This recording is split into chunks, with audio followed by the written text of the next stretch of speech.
Hello, guys. Welcome to our YouTube channel Mindful Medico.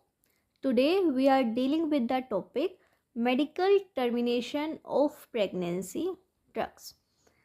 इसमें हम पढ़ेंगे मेडिकल टर्मिनेशन ऑफ प्रेगनेंसी में हम कौन कौन से ड्रग्स को यूज़ करते हैं, उनकी इंडिकेशन क्या क्या है, कॉन्ट्राइंडिकेशन क्या है और नर्स का क्या रोल है while giving the drugs for MTP. MTP का क्या मतलब होता है? Medical termination of pregnancy.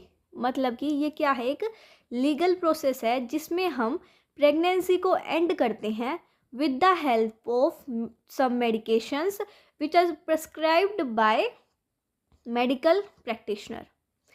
इस प्रोसीजर को हम क्यों परफॉर्म करते हैं? ताकि हम सेव कर सके मदर की हेल्थ को और मदर की लाइफ को।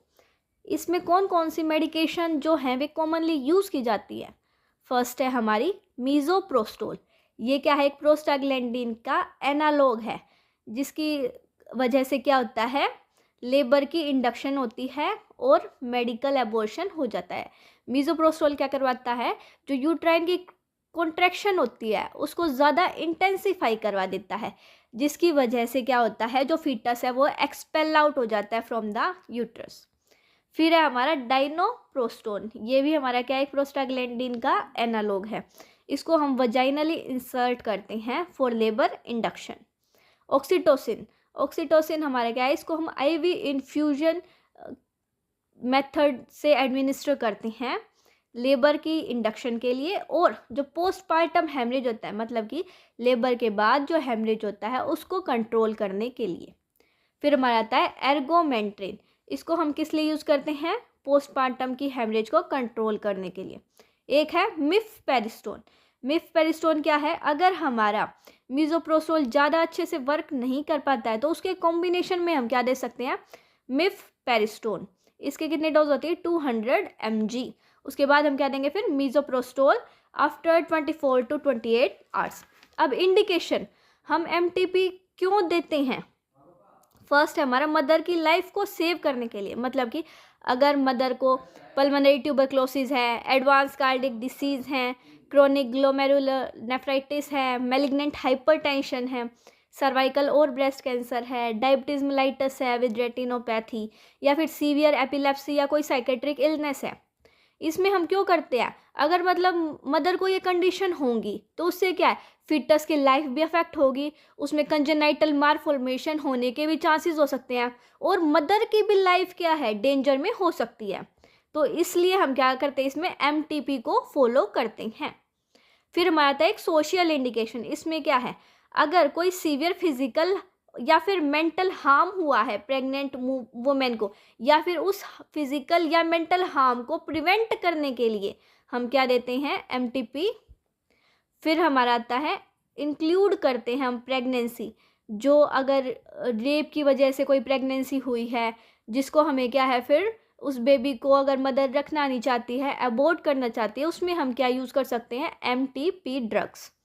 या फिर अगर कॉन्ट्रासेप्टिव डिवाइसेस यूज़ की गई थी पर उनका फेलियर हो गया और फिर प्रेगनेंसी अचीव हो गई, मतलब कि क्या है, अगर किसी पर्सन की फैमिली प्लानिंग जो है ये पूरी कंप्लीट हो चुकी है, फिर भी अगर कंसीव हो जाता है तो हम क्या कर सकते हैं, एमटीपी को फॉलो करवा सकते हैं।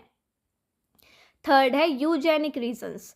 इसमें क्या है, अगर ये कोई रिस्क है कि चाइल्ड जो है ये सफ़र कर सकता है किसी फिजिकल या फिर किसी मेंटल एबनॉर्मेलिटी से, मतलब कि क्या है, ये अर्ली डिटेक्ट हो जाती हैं कि चाइल्ड को या तो कोई फिजिकल एबनॉर्मेलिटी होगी या कोई मेंटल एबनॉर्मेलिटी होगी, तो उसके लिए उसको आगे पूरी लाइफ सफ़र ना करना पड़े, उसके लिए हम क्या यूज़ कर सकते हैं, एमटीपी ड्रग्स। कॉन्ट्राइंडिकेशन में क्या हो जाएंगी, अगर मदर को अनकंट्रोल्ड हाइपरटेंशन है, कोई सीवियर कार्डियोवास्कुलर डिसीज़ है, अगर एडवांस्ड मैटरनल एज है, कोई स्मोकिंग की हैबिट है, रीनल और लीवर डिसीज़ है, रेस्पिरेटरी डिसीज़ है, सिस्टमिक कोर्टिकोस्टेरॉइड्स का यूज़ है, कोएगुलोपैथी है, अनीमिया है, या फिर अनकंट्रोल्ड सीजर है।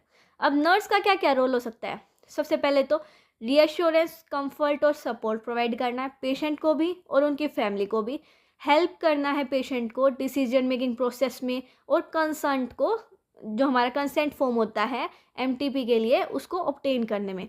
मॉनिटर करना है पेशेंट को क्लोजली बिफोर, ड्यूरिंग और आफ्टर द प्रोसीजर कि कोई कॉम्प्लिकेशन हुई है या नहीं, या कोई डेविएशन है वाइटल साइंस में। एजुकेट करना है पेशेंट को पोटेंशियल पोस्ट एबॉर्शन कॉम्प्लिकेशन के लिए, या फिर मतलब कि कितनी इम्पोर्टेंस है फॉलोअप केयर की, उस चीज़ के बारे में हमें क्या करना है, एजुकेट करना है पेशेंट को। एडवाइस करना है कि एबॉर्शन के बाद हम ऐसे ऐसे केयर कर सकते हैं, लैक्टेशन की ऐसे ऐसे मैनेजमेंट कर सकते हैं, मेंस्ट्रुअल साइकिल ऐसे ऐसे नॉर्मलाइज होगी। That's all about the topic medical termination of pregnancy. Thank you for watching my video. Please like, share and subscribe to our channel.